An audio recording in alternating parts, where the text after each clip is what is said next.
They say time heals all wounds, but here a deserted farm on the edge of dry fork time only heaps more dust on scars that have yet to dry.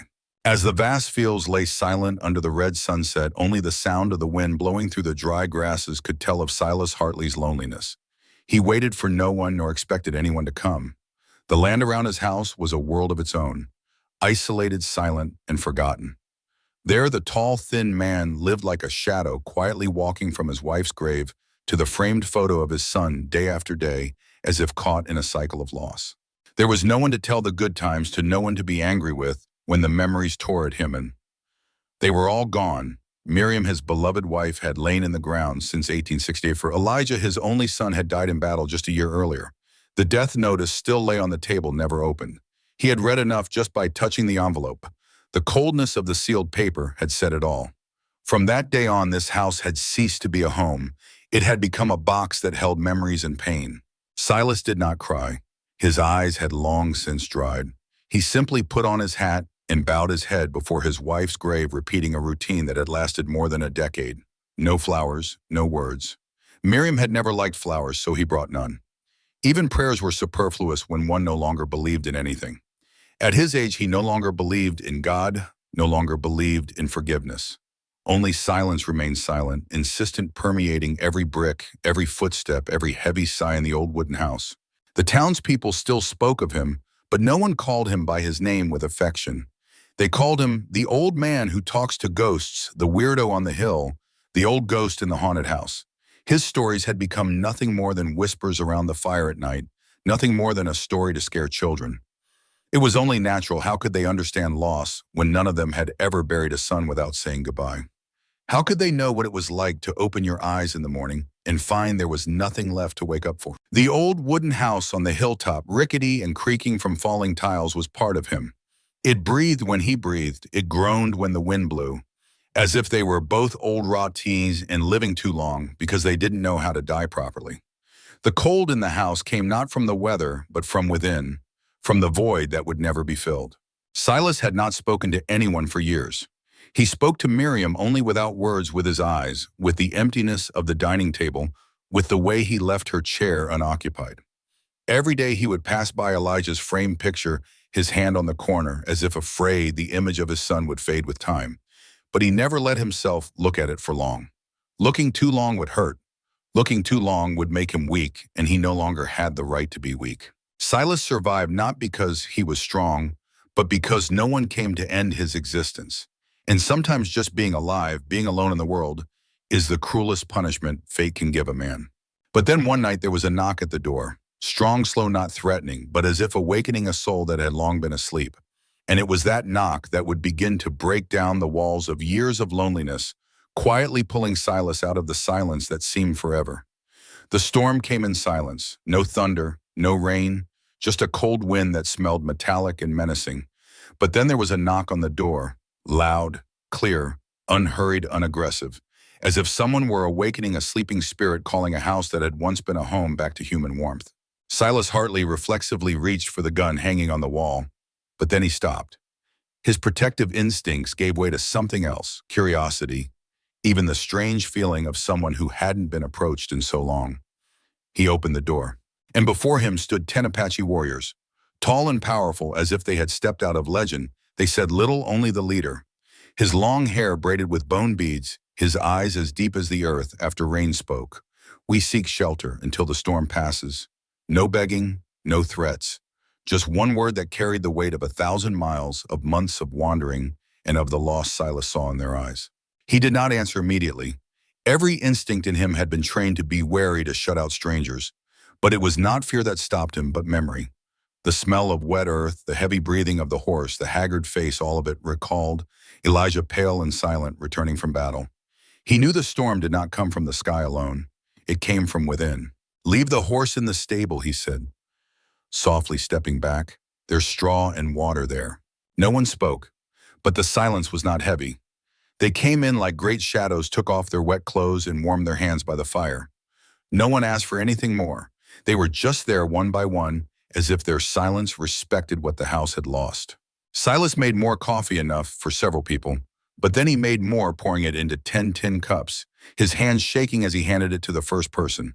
It was a small act, but for him, it was a threshold. For the first time in years, he was giving not out of duty, but out of desire. There were no words to be said. In the dim light of the oil lamp, Silas sat at the table watching the strange but calm faces. One began sewing a piece of deerskin, his hands rhythmically weaving memories. Another closed his eyes in meditation, listening quietly to the crackling fire that sounded like the song of the earth. The silence between them did not make him feel lonely. On the contrary, it brought a strange feeling of peace. Then the unexpected happened. A boy young, maybe Elijah's age, when he joined the army, pointed to the picture on the mantelpiece. "Your son?" he asked in broken English. Silas nodded. "Dead?" he asked again. He nodded again. "In the war." Without another word, he pulled a small object from a leather pouch at his side. A stone bird hand-carved as small as a fingertip. He placed it before Silas without explanation. And that was that. Silas stared at the gift. His hands trembled. A strange emotion rose within him, not tears, not pain, but gratitude. A boy who did not know his name, whose skin color, whose past he did not share, had seen his loss and responded with a symbol of his soul. There were no words for it. It was beyond language. It was an understanding that needed no explanation. From that moment on, the house changed. Not because of the stranger's voice or presence, but because for the first time in years, Silas felt less alone.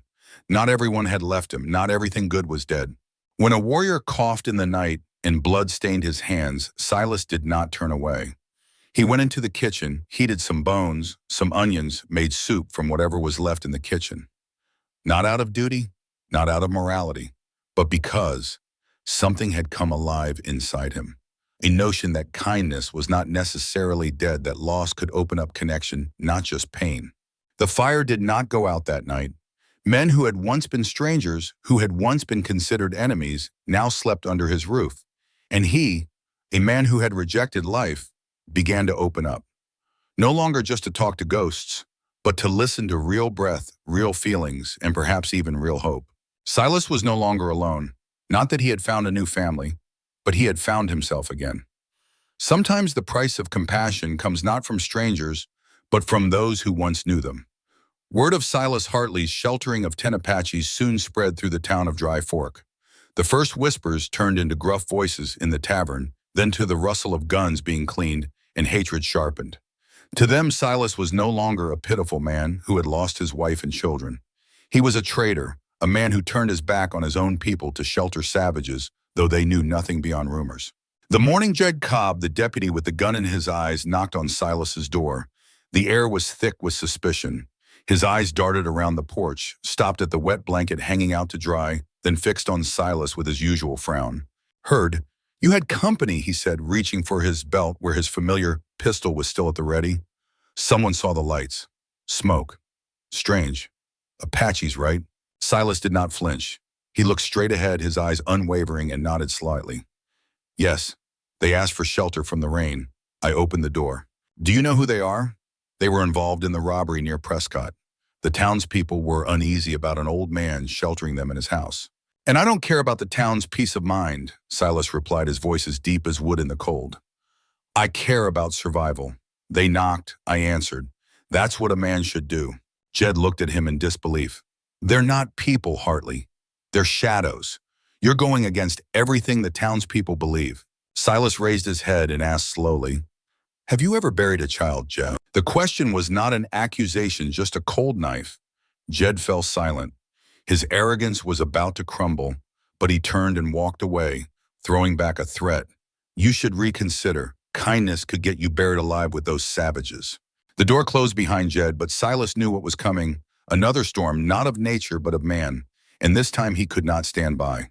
Before, he chose to remain silent because no one needed his voice. But now the people under this roof, those who were once enemies in the eyes of the community, looked at him with trust. None of them asked him for protection, but it was their silence, their moderation in the way they lived, worked, and existed as people who were used to the darkness. That made him understand that if he did not stand up, no one else would. Silas began to prepare. Not to retreat, but to hold.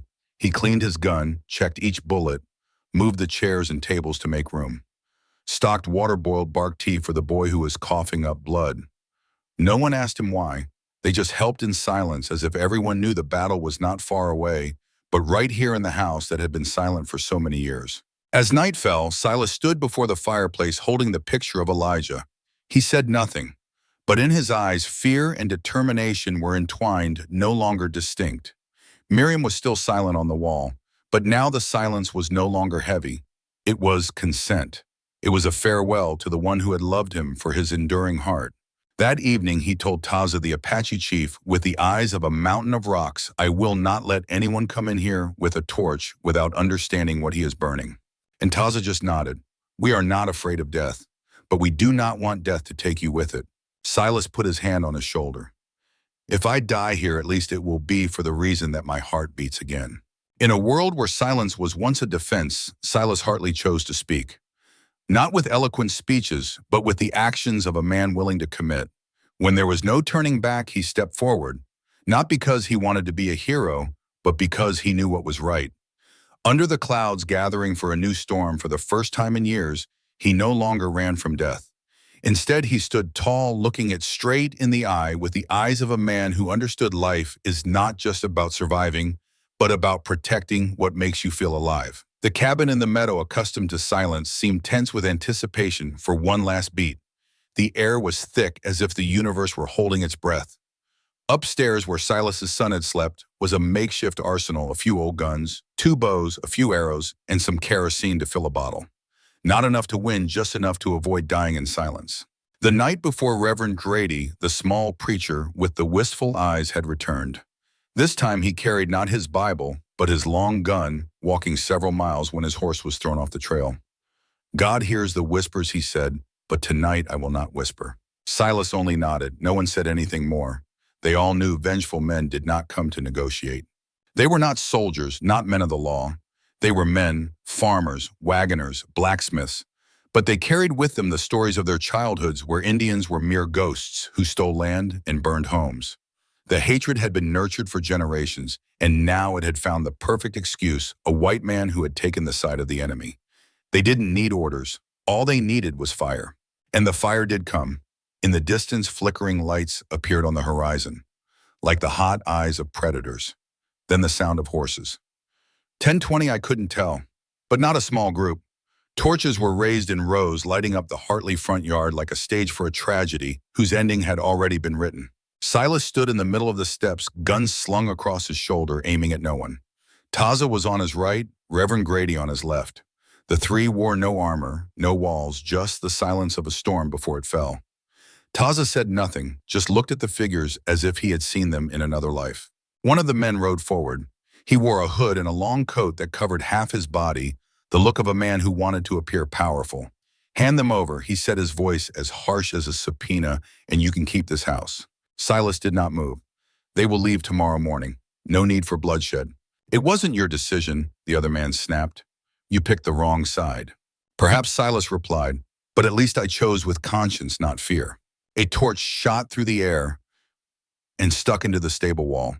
The dry straw caught fire almost immediately. The screams of horses and the smell of fire changed the air from urgent to deadly.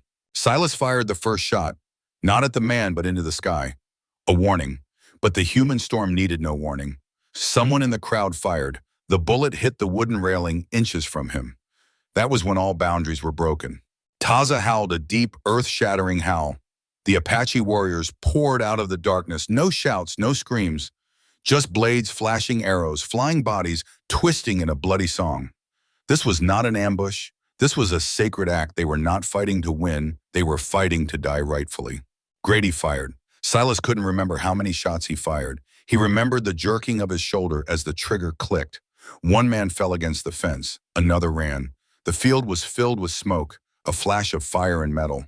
A bullet grazed Silas's shoulder. Hot blood soaked through his shirt, but he didn't stop. He didn't think about life or death. He saw only a house he had abandoned being kept by strangers.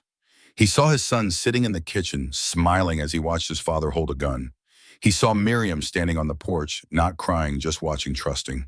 When the last shots died down, the barn was still ablaze, but the house still stood. Some of the enemy lay on the ground. Others had fled, not because they had lost, but because they understood for the first time that they were facing more than just a band of Apaches. They were facing a memory, a belief in a man with nothing left to lose, but who had found it all again in a moment of hopelessness. Taza looked at Silas and said softly, "They won't come back." And Grady added as if praying God spare us, for it was fear that nearly killed the rest of us. Silas nodded, tired, but not broken. His heart was still beating in his bloody chest, and for the first time in years, beating for something worth living for. There was no gunfire that morning, no smoke, just a strange silence. Not the deathly silence of the past, but a new silence, like the first breath after diving too deep. Silas Hartley stood at the fence watching the 10 figures on horseback disappear over the hillside. The wind blew gently, lifting the wooden bird that the Apache boy Nanton had given him still warm in the palm of his hand. The bird did not fly, but it seemed to remember the sky. The house behind him was broken. The barn was scorched blood on the steps, the smell of smoke in the wood. But Silas had never felt so alive. His heart still bled from old wounds, Elijah Miriam, years of silenced grief. But in the chaos of the battle, he had found something he thought had gone forever: faith. Not faith in God or in man, but faith in himself, that he could still choose right, could still give, without expecting anything in return, could still stand, not for hatred, but for something deeper: kindness. When Reverend Grady joined him, they both stood looking out at the fields green after the storm. "Have you ever thought about fighting for someone other than your family?" Grady asked, his voice like a cool breeze through the doorway. Silas did not answer immediately. After a moment, he said softly, "They are not strangers. They are just not what anyone has ever called family." There was no farewell, no tears.